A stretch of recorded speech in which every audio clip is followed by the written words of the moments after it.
தளபதி விஜய் நடிப்பில் வெளியாகி மிகப்பெரிய வெற்றி பெற்ற படமான துப்பாக்கி படத்துடைய பார்ட் 2 எடுக்க போறதா இயக்குனர் ஏஆர் முருகதாஸ் ஓபன் சொல்லியிருக்காரு. ரொம்ப ஹாப்பி தான். இந்தியில சல்மான் கான் நடிப்புல ரிலீஸ் ஆயிட்டு மிகப்பெரிய தோல்வி அடைஞ்ச படம் தான் சிக்கந்தர் படம். இந்த படம் தோல்விக்கான காரணத்தை அந்த படத்தோட இயக்குனர் ஏஆர் முருகதாஸ் ஓப்பனா பேசியிருக்காரு. ஆனா எந்த அளவு உண்மை தெரியல. தமிழ் சினிமால இதுவரை எந்த படமும் 1000 கோடி ரூபாய் கலெக்ஷன் பண்ணதில்லை. இந்தி தெலுங்கு படங்கள் பண்ணிருக்கு, ஆனா தமிழ் படம் பண்ணதில்ல. அதுக்கான காரணத்தை இயக்குனர் ஏஆர் முருகதாஸ் ஓப்பனா சொல்லியிருக்காரு. இந்த மாதிரி சுவாரஸ்யமான விஷயங்களை சொல்ல போறேன். வாங்க வீடியோக்குள்ள போலாம். அதுக்கு முன்னாடி நம்ம சேனலை சப்ஸ்கிரைப் பண்ணாம தான் மறக்காம போயிடுங்க. ரீசெண்டா முருகதாஸ் அவர்கள் மதராசி படத்துடைய ப்ரொமோஷன் இருக்கிறதுனால நிறைய விஷயங்கள்லாம் அவருடைய சினிமா வாழ்க்கையில் நடந்ததெல்லாம் ஷேர் பண்ணியிருக்காரு.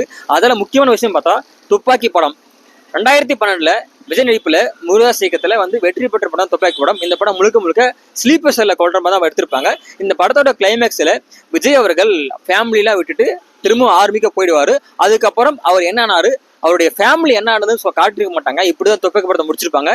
இந்த கதையை சொன்ன முருகதாஸ் அவர்கள் கண்டிப்பா இதை வச்சு துப்பாக்கி 2 பண்ணலாம். ஏன்னா ஆர்மிக்கு போன விஜய் அவர்கள் திரும்ப வந்தாரா இல்லையா, மும்பைல இருக்கிற அவங்க ஃபேமிலி என்ன பண்றாங்க, அதை வச்சு கண்டிப்பா துப்பாக்கி 2 மேக் பண்ண வாய்ப்பு இருக்கு. கூடி சீக்கிரத்துல அதுக்கான அப்டேட்டை கொடுக்க போறதா சொல்லியிருக்காரு. உண்மையிலே துப்பாக்கி படத்துடைய பார்ட் 2 ரிலீஸ் ஆனா நான் ரொம்ப சந்தோஷப்படுவேன். நீங்க எந்த அளவுக்கு துப்பாக்கி 2 எதிர்பார்க்கறீங்க கீழே மறக்காம கவுண்ட் பண்ணுங்க. இந்தியில சல்மான் கான் நடிப்புல முருகதாஸ் இயக்கத்துல ஒரு மிகப்பெரிய எதிர்பார்ப்போட ரிலீஸ் ஆன படம் தான் சிக்கந்தர் படம். இந்த படம் சரியா போல. ஏன் 2025 இந்தியில மிகப்பெரிய தோல்வி படம்னா சிக்கந்தர் படம் சொல்லலாம். இந்த படத்தோட தோல்விக்கான காரணத்தை இயக்குனர் ஏஆர் முருகதாஸ் ஓப்பனா சொல்லியிருக்காரு. என்ன சொல்லியிருக்காருன்னா, சிக்கந்தர் படத்தோட கதை எனக்கு ரொம்ப நெருக்கமானது, ரொம்ப பிடிச்ச கதை. ஆனா ஏன் படம் சரியா போகலன்னு தெரியல.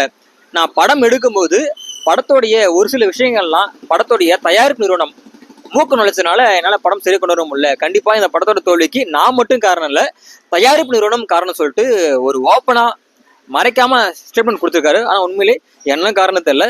இந்த விளக்கத்தை தயாரிப்பு நிறுவனத்துக்கு கேட்டாதான் தெரியும் அவங்க என்ன காரணம் சொல்றாங்கன்னு. நீங்க சிக்கந்தர் படம் பார்த்துருந்தா உங்க கருத்துக்களை கீழே மறக்காம கவுண்ட் பண்ணுங்க. தமிழ் சினிமால ரொம்ப நாளாவே 1000 கோடி ரூபாய் கலெக்ஷன் ஆடுற படம்ன்ற கேள்வி ரொம்ப நாள் இருந்துட்டு இருக்கு. இதுவரை எந்த படமும் 1000 கோடி ரூபாய் கலெக்ஷன் ஆனதில்லை. ரீசெண்டா ரிலீஸ் ஆன கூலி படம் கண்டிப்பா 1000 கோடி ரூபாய் அடிக்குன்னு சொல்லிட்டு ரஜினி பல் சொல்லிட்டு இருந்தாங்க. ஆனா படத்தோட ரிவ்யூ பார்க்கும்போது, கலெக்ஷனை பார்க்கும்போது 1000 கோடி ரூபாய் தொடர் டவுட் தான். அதிகபட்சம் 500 கோடி பணமே பெரிய விஷயம். ரீசெண்டா ஒரு இன்டர்வியூல முருகதாஸ் அவர்கள் தமிழ் சினிமால அதிகமா கதையை பேசி தான் படம் எடுப்பாங்க, தெலுங்கு இந்தி எல்லாம் 1000 கோடி எடுத்திருக்காங்க. ஆனா தெலுங்கு இந்தியை பொறுத்த வரைக்கும் அதிகமா வியாபார நோக்கு தான் படம் பண்ணுவாங்க. ஆனா தமிழ் சினிமால மக்களுக்காக படம் எடுத்து அந்த கதையை மக்களுக்கு கற்பிக்கிறதுக்காக வித்தியாசமான முறையில் ட்ரை பண்ணுவாங்க தமிழ் சினிமா. அதனால தமிழ் சினிமா அதிகமா வியாபார நோக்கில் படம் வரதில்லை, ரொம்ப ரேரு. ஒரு சில படம் மட்டும் தான் வியாபார நோக்கு வருது. அதனாலதான் தமிழ் சினிமாவில் இதுவரை 1000 கோடி ரூபாய் எந்த படம் அடிக்கன்னு சொல்லியிருக்காரு.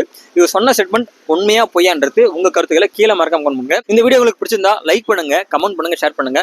இது மாதிரியான வீடியோக்கள் தொடர்ந்து பார்க்கணும்னா நம்ம சேனலை மறக்காம சப்ஸ்கிரைப் பண்ணுங்க.